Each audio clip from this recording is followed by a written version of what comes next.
Au bord de la lagune Ébrié, du côté de Bingerville, gît le village Marchou, encore appelé village des lépreux. Autrefois asile Marchou, du nom de l'un des médecins traitants, ce village a été pendant longtemps un centre de référence en matière de prise en charge de la lèpre. Le chef du village, le roi Louis, s'en souvient.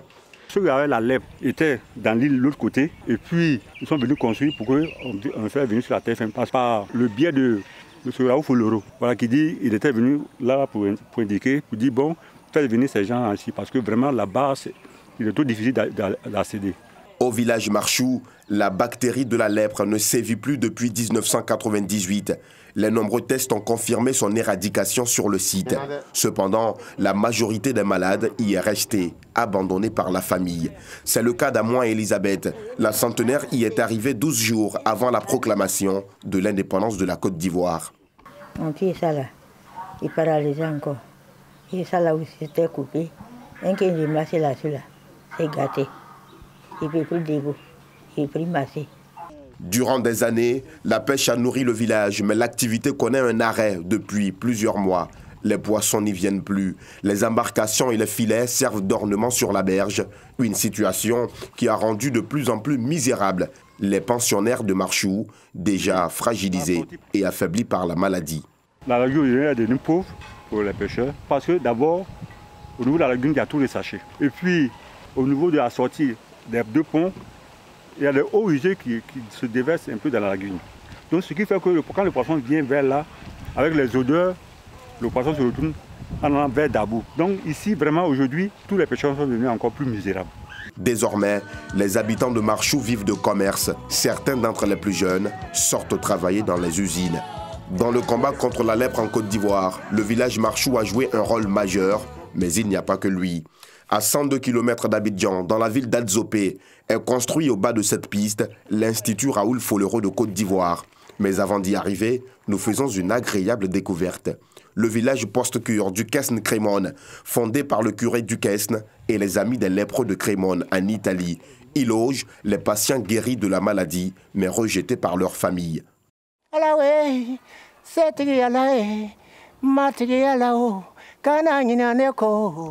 Roland Dodo, la quarantaine révolue, en fait partie. Avec beaucoup d'amertume, il nous raconte son expérience. Dans la famille, quand cette maladie te gagne comme ça, bon, même si tout le monde t'a pas fui, mais tu fais quand même peur. Il est mieux dans le village où tu as la peur du cœur que tu es quelque part dans la famille où tout le monde te fuit et te haït. L'Institut Raoul Folero de Côte d'Ivoire, créé en 1943 par la congrégation des Sœurs de Notre-Dame des Apôtres, comprend une cinquantaine de bâtiments entièrement rénovés par l'État et dotés de matériel de pointe. C'est ici que sont soignés les lépreux. La lèpre, c'est une pathologie donc, qui va donc entraîner des déficits moteurs, surtout au niveau périphérique. Quand on parle de périphérique, c'est-à-dire que ce sont les nerfs, soit il n'arrive pas à pouvoir attraper des objets, soit il a une difficulté pour pouvoir donc marcher. Et ici, nous avons du matériel qui les permet donc à ces malades-là de pouvoir attraper certains objets qu'ils n'arrivent pas à attraper auparavant. Donc, nous amenons à pouvoir donc saisir ces différents objets-là pour pouvoir restaurer le membre qui est défaillant.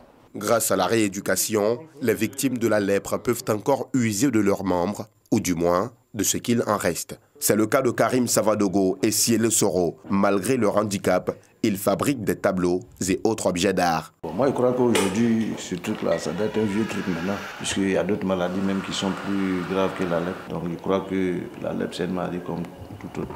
Les malades de la lèpre sont là, vous pouvez les voir, ils travaillent, ils font tout. Et c'est jour de chance pour Karim.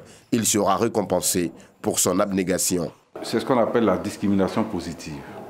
Il a été malade de la lèpre, il en a eu des séquelles, mais il a réussi à remonter la pente, à se faire un métier et à se rendre utile pour lui-même et pour l'humanité. Cette année, je pense qu'il sera recruté comme formateur dans cette discipline. Dans l'espace d'à côté, ce jeune homme au visage déformé par la lèpre s'adonne à la couture.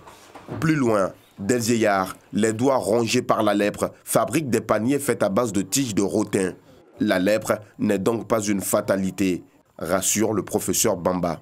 Le traitement de la lèpre est tellement efficace. Il y a des éléments qu'il faut préciser. Par exemple, dans la forme contagieuse, qu'on dit multibacillaire, lorsque le malade arrive à l'hôpital, il prend sa première dose devant les agents. Et lorsqu'il prend cette dose, 24 heures après, il n'est plus contagieux.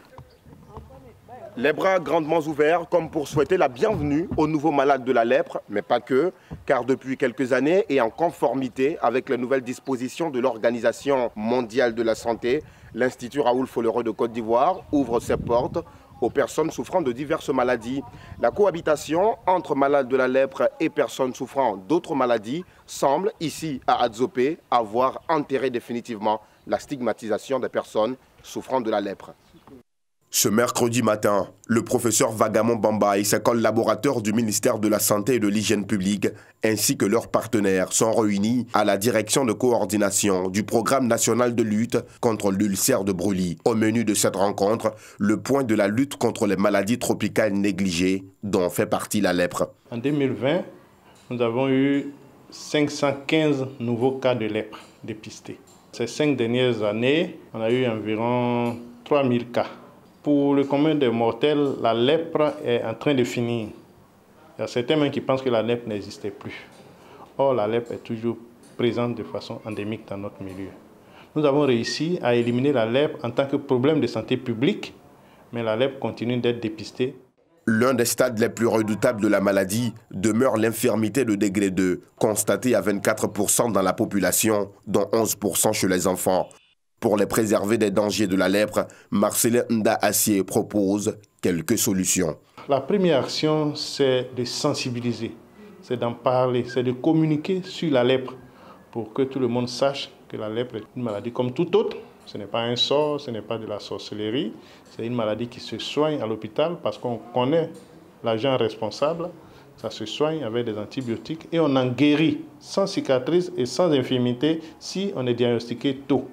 Un enfant handicapé de lèpre ou des autres maladies tropicales négligées est un avenir compromis. Ensemble, agissons maintenant. C'est le thème retenu en Côte d'Ivoire pour l'édition 2021 de la Journée mondiale de la lèpre. Un engagement pour éradiquer ces maladies invalidantes du pays, car nul n'a le droit d'être heureux tout seul, comme le dit Raoul Folero.